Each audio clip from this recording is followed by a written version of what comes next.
Ano ba ang dahilan kung bakit namatay yung dalawang basketball players yung nandito?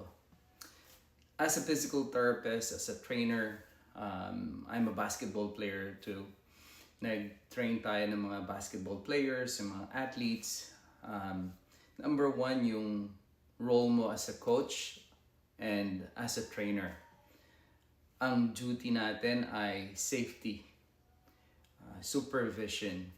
Kailangan may readiness, may preparation, anticipation.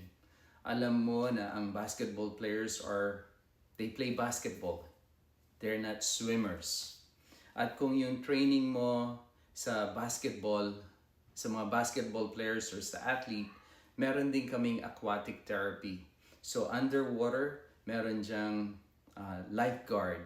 Meron kaming readiness kung malulunod ang players, kailangan may anticipation, may makikita mo. Kasi if you're dealing with water, most likely may pupulikatin, pwedeng malunod. So may anticipation. As a trainer, as a coach, as a licensed physical therapist, kailangan safety comes first. May preparation, laging handa. If you're training sa bootcamp, that's an ego-tripping, negligence. So responsable ang mga coaches and trainers, yung mga safety protocols, yung preparation, kung ano yung mga nangyayari, ano yung tamang exercise o tamang exercises sa mga players. Kailangan may evidence-based practice, kailangan systematic yung training.